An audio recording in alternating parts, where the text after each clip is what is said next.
अस्सलामुअलैकुम एवरीवन, कैसे हैं आप सब लोग। उम्मीद है खैरियत से होंगे। मैं हूं डॉक्टर हसीब और आप देख रहे हैं जी मेरा ऑफिशियल यूट्यूब चैनल। अच्छा जी, आज की कुछ अहम खबरें थीं, जिसमें सबसे पहले तो ये बात है कि शहबाज गिल साहब को छोड़ दिया गया और इस्लामाबाद हाई कोर्ट ने उनकी जो ज़मानत थी उसको जो है वो एक्सेप्ट कर लिया। उसके बाद आज एक मरीम नवाज़ ने भी प्रेस कॉन्फ्रेंस की, जिसमें उन्होंने बहुत ही चुभती हुई बातें की हैं और वो हमेशा इस तरह की बातें करती हैं। बहरहाल उनसे इतनी कोई हमें अच्छी उम्मीद भी नहीं है, क्योंकि ना उनका कोई मेरिट है, ना उनका कोई क्राइटेरिया है, ना ही उनकी कोई लेवल है कि वो इस तरह की बातें कर सकें। बहरहाल जो आज सबसे इम्पॉर्टेंट चीज़ थी वो थी इमरान खान की जो लाइव प्रेस कॉन्फ्रेंस थी, और उन्होंने लाइव प्रेस टॉक की जो कि बहुत से चैनल्स ने दिखाई थी। बहुत से चैनल्स जो कि इम्पोर्टेड हुकूमत का साथ देते हैं उन्होंने उसको नहीं भी दिखाया। बहरहाल इमरान खान की बात को जितना मर्ज़ी ये दबा लें, ये लोग अब उसको जो है वो रोक नहीं सकते।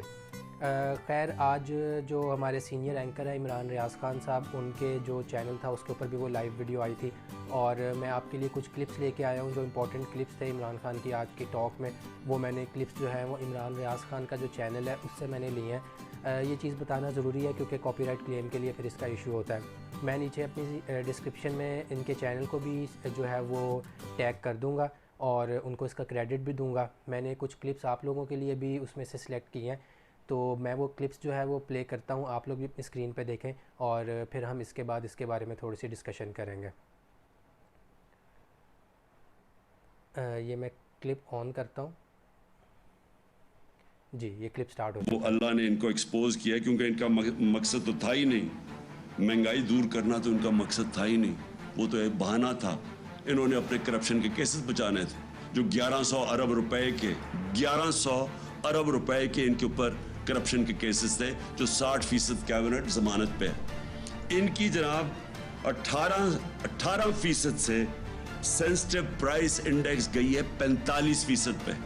ये पाकिस्तान की तारीख की सबसे ज्यादा महंगाई, ये पाकिस्तान की सबसे बेहतरीन इकोनॉमिक ग्रोथ थी 17 साल के बाद।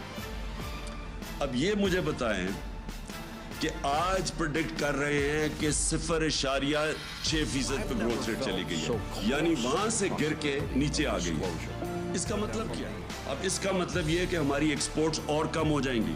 जब एक्सपोर्ट्स कम होंगी इसका मतलब डॉलर कम आने शुरू होंगे। जब डॉलर कम आने शुरू होंगे बैरूनी मुल्क का खसारा बढ़ जाएगा। जब वो खसारा बढ़ेगा रुपए के ऊपर और प्रेशर पड़ जाएगा। तो टेक्सटाइल 20% इंडस्ट्री बंद हो गई, सीमेंट 34% सीमेंट सेल्स कम हो गई हैं। पेट्रोल जिसके ऊपर भी गवर्नमेंट पैसा बनाती है, जब पेट्रोल ज्यादा बिकता है तो गवर्नमेंट की आमदनी में इजाफा होता है।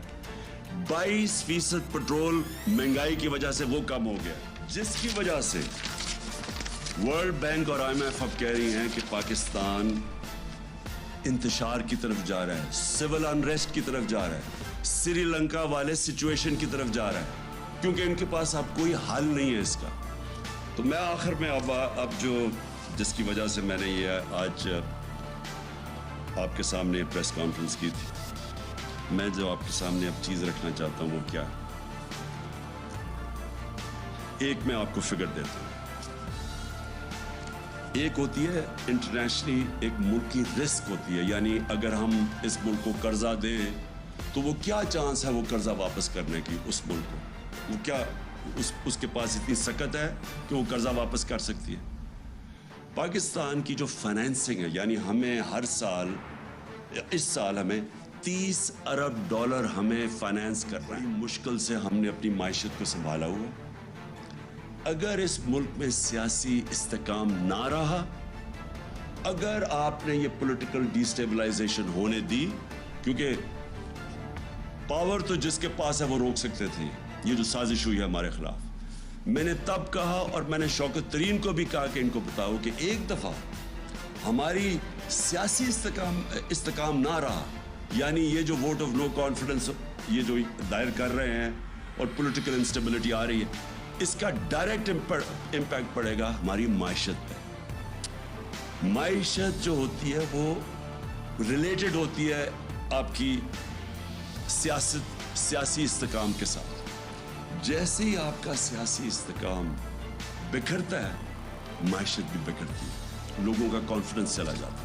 तो मैं ये जरा आपको फिगर देता हूं कि हमारी रिस्क रेटिंग 4 मार्च को 5% थी, या सिर्फ 5% लोग समझते थे कि हम अपने कर्जे यानी वापस नहीं कर सकेंगे, यानी रिस्क है पाकिस्तान, सिर्फ 5%।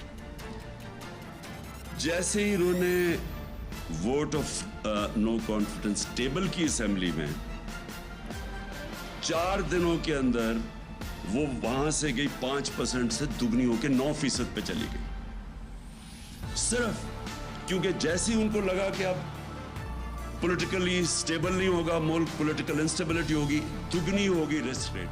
मुझे उसका कोई इतना ज्यादा फायदा नहीं है पर्सनली इस वक्त, क्योंकि हमारा तो अल्लाह का करम है कि जैसे जैसे ये मुल्क इस तरफ लेके जा रहे हैं, महंगाई बढ़ रही है, इनकी शक्लें देख रहे हैं, अपने करप्शन केसेस बचा रहे हैं, मुल्क संभाला नहीं जा रहा, हमारा तो ग्राफ ऊपर जा रहा है लेकिन मुल्क नीचे जा रहा है। और ये जो मैंने आपको बताया कि अगर इस मुल्क में पॉलिटिकल स्टेबिलिटी नहीं आती, ये इसकी इकोनॉमी अब स्टेबलाइज नहीं होने लगी। हमारी जो इकोनॉमी है, जो हमारी मायशत है, ये अब नीचे जाएगी। और नजर आ रहा है कि मार्केट को कोई अब एतमाद ही नहीं है। ना चाहता हूं अपनी कौम को कि जल्दी से जल्दी इलेक्शन करवाएं पाकिस्तान को इस दलदल से निकालने के लिए, जिस दलदल में बड़ी तेजी से ये इंपोर्टेड हुकूमत हमें धकेल रही है। साजिश तो इन्होंने कर दी, अपने करप्शन केसेस के ऊपर तो इन्होंने आते साथ ही फैसले करवा लिए। अब रमजान शुगर मिल इनकी, उसके तो केस फौरी लगा हुआ कि जी उसका केस खत्म करो। FIA का जो शहबाज शरीफ और बेटों का 16 अरब का केस था, वो भी 4 गवाह भी अल्लाह को प्यारे हो चुके हैं। मकसूद चपड़ासी भी चला गया है, जो इन्वेस्टिगेट कर रहा था डॉक्टर रिजवान, वो भी नहीं है। वो तो हो रहा है सारा कुछ, मुल्क को ये नीचे लेके जा रहे हैं। तो आज मैं अपनी सारी कौम से अपील करता हूं कि ये इस मुल्क को अगर हमने मजीद इस दलदल से निकालना है, इस तरह की महंगाई से बचाना है जिस तरफ जा रही है चीजें महंगी। IMF ने कहा है कि अभी बिजली और महंगी होने वाली है, उनकी रिपोर्ट में है। हमने अपने मुल्क को इंतशार से बचाना है। फौरी तौर पे साफ और शफाफ इलेक्शन अनाउंस किए जाएं। जितनी ये देर करते जाएंगे बुरान बढ़ता जाएगा, और फिर से मुझे खौफ है कि ऐसा ना वक्त आ जाए कि सबके हाथ से ये निकल जाए। सब्र से ये सारी जिस तरह के हमें दीवार से लगाया जा रहा है, केसेस की बारिश हुई है, कभी दहशतगर्दी का केस और कभी कोई केस, और हर दूसरे दिन कोई नई FIR, और जो हमारे लोगों के ऊपर दबाया जा रहा है। मीडिया हाउसेस, मीडिया के अंदर जो सहाफ़ी जो लगता है कि हमें सपोर्ट कर रहे हैं, उनको उनके पीछे पड़े हुए हैं। इससे मुल्क नहीं सुधरने लगा। अगर किसी का ख्याल है कि ये फैशिस्ट टैक्टिक्स से ये किसी तरह ये ज़्यादा देर ठहर जाएंगे, ये मुल्क को ही नुकसान पहुंचा रहे हैं। कोई नहीं रोक सकता इस मुल्क में इंतशार को अगर इसी तरह ये चलते रहे। और मैं देख रहा हूँ जिस तरह दीवार के खिलाफ लगाया जा रहा है। मैं आज सिर्फ इस चीज़ पे ख़त्म करता हूँ कि ये ज़्यादा देर अब हमारा सब्र नहीं रहेगा। अगर ये इसी तरह चलते रहे और मुल्क को इसी तरह नीचे ले जाते रहे, तो हमें फिर एक कॉल देनी पड़ेगी अपनी आवाम को। पाकिस्तान पाइंदा। ये थे कुछ आज के क्लिप जो कि इमरान खान ने अपनी लाइव प्रेस टॉक में किए थे। और सबसे इम्पॉर्टेंट जो बात उनकी यही थी कि जी इलेक्शन जो है वो इस वक्त हो जाने चाहिए, क्योंकि अब तक इस मसले को 4 से 4.5 महीने हो चुके हैं और कंटिन्यूस जो है इमरान खान अपनी स्ट्रगल में लगे हुए हैं। जिस शहर में जाते हैं वहाँ जलसा करते हैं, वहाँ पे लोग जमा हो जाते हैं। तो इस चीज़ में तो कोई शक नहीं है कि इमरान खान जो है इस वक्त सबसे ज़्यादा पॉपुलर लीडर है, और पाकिस्तान के जो मसाइल का हल है इस वक्त वो है भी इमरान खान के पास ही। अगर हम इमरान खान की बातों की तरह जो उनका प्रीवियस उनका टेन्योर गुजरा उसमें देखा जाए तो वाकई जो हालात थे वो काफ़ी हद तक बेहतर थे। और जो चीज़ें हमारी रोज़मर्रा की हैं, बिजली है, पेट्रोल है, और जो हमारी ग्रॉसरी वगैरह, ये सारी चीज़ों की बहुत मुनासिब रेट पे हमें मिल जाती होती थी। लेकिन अब चीज़ों की जो रेट्स हैं उनमें एकदम इतना इंक्रीज़ आया है कि जो हम लोगों जैसे मिडिल क्लास लोग हैं उन लोगों के लिए भी अपने जो चीज़ें मैनेज करना है वो बहुत मुश्किल है। इमरान खान शुरू से लेके अब तक यही सारी बातें कह रहे हैं और लोग उन पे भी तनकीद करते हैं कि डेली एक ही बात करते हैं, लेकिन एक ही बात जो है वही सच है, इसलिए वो बहुत बार वही बात करते हैं। तो अब यही है कि हम उम्मीद कर सकते हैं कि जो इम्पोर्टेड हुकूमत को जो पीछे मैनेज कर रहे हैं वो इस बात को थोड़ा सा समझेंगे कि जो पाकिस्तान का हल है असल में जो मईशत का हल है वो हमारे इलेक्शंस ही हैं। और अगर एक इलेक्टेड हुकूमत आती है तो फिर वो अपनी मर्ज़ी से जिस तरह के मर्ज़ी फ़ैसले करे, वो इमरान खान अपनी टॉक में कई बार कह चुके हैं। बहरहाल नून लीग के जो लीडर्स हैं वो बहुत ज़्यादा बुखलाए हुए हैं। आज मरीम नवाज़ की जो प्रेस टॉक थी उसमें साफ पता चल रहा था कि मरीम नवाज़ सिर्फ फ़जूल बोलने आई थी और उसका कोई काम नहीं था। जवेद लतीफ़ ने एक प्रेस कॉन्फ्रेंस किया जिसमें उन्होंने मज़हब कार्ड इस्तेमाल किया और उनके पास अब कोई हल रह नहीं गया मज़हब कार्ड यूज़ करने के या पर्सनल अटैक्स करने के। और जो मरीम नवाज़ की प्रेस कॉन्फ्रेंस थी उसमें मैंने नोट किया कि वो एक दो जगह इमरान खान के ऊपर तौहीन रसालत का भी एक केस बनाने लगी थी, लेकिन अचानक वो चुप कर गई बोलते बोलते।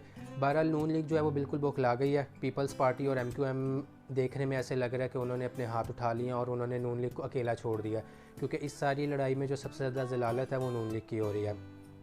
बहरहाल उम्मीद करते हैं कि इंशाल्लाह इमरान खान फिर से पावर में आएंगे और इस मुल्क के हालात को बेहतर करेंगे और हमारे मुल्क के हालात के बेहतर होने का आखिरी रास्ता भी सिर्फ इमरान खान ही है। उम्मीद है आपको वीडियो पसंद आई होगी। अपना ख्याल रखिएगा, अपने इस चैनल का ख्याल रखिएगा। इंशाल्लाह मिलते हैं फिर एक नई वीडियो के साथ। तब तक के लिए मुझे इजाज़त दीजिए। अल्लाह हाफ़िज़।